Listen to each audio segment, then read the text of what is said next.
تخيل معايا انك قررت تفتح موبايلك 5 دقايق بس تشوف ريلز، شورتس، اي حاجة خفيفة، وتقنع نفسك انك هتتسلى شوية وتقوم. لكن لما ترفع راسك تكتشف انك قاعد من ساعتين او يمكن اكتر، عديت على عشرات المقاطع، يمكن مئات، ضحكت على واحد وطنشت التاني، فتحت الكومنتات وقلبت وقفلت. المقاطع القصيرة اللي بتشوفها يوميا حرفيا بتدمر قدرتك على التركيز، وبتضعف ذكائك وسرعة بديهتك من غير ما تحس. والدليل انك كل ما تحاول تركز بتفشل وبتنسى بسرعة وبتتشتت من اقل صوت.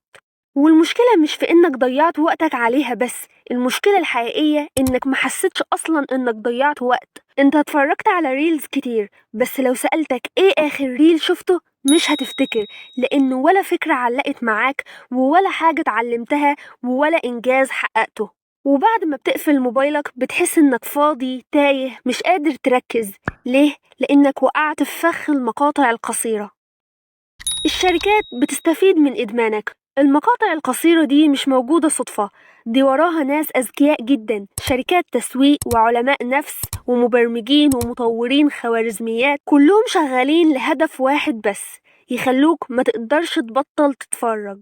كل ثانية بتقضيها على ريل أو شورت أو تيك توك بتتحول لفلوس في جيب صانع محتوى أو شركة أو منصة. وكل ما بقيت انت مدمن أكتر، كل ما بقيت انت أصلح للاستهلاك.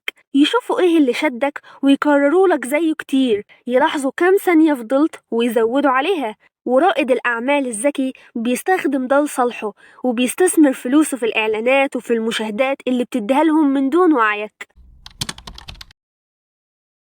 تيك توك، ريلز انستجرام، شورتس يوتيوب، حتى فيسبوك وسناب شات بقى عندهم نفس النظام. كل منصة عايزة تكون الملاذ السريع لعقلك. كل التطبيقات ما بقتش بتقدم محتوى طويل أو عميق، لأن المقاطع القصيرة رغم إنها قصيرة لكنها متصممة بعناية إنها تكون إدمانية.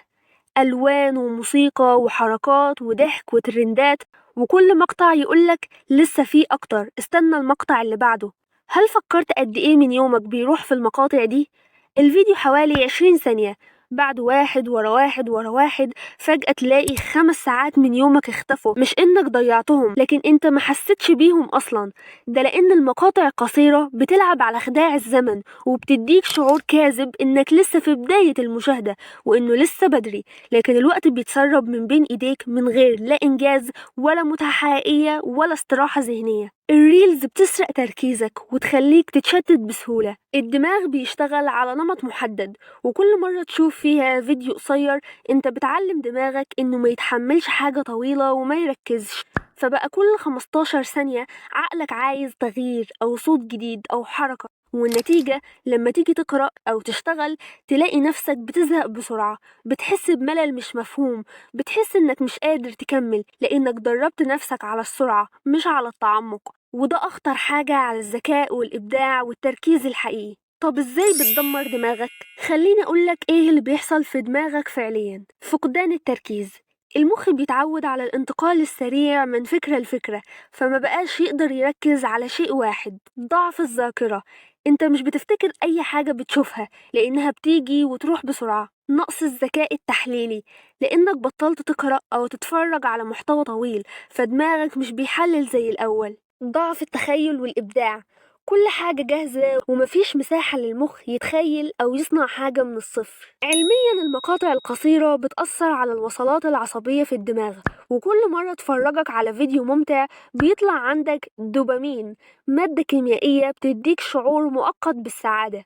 بس لما ده يحصل كتير وبشكل سريع جسمك بيتعود عليه وبيطلبه باستمرار، وتدريجيا ما تبقاش بتستمتع بحاجة إلا لو كانت سريعة ومبهجة جدا.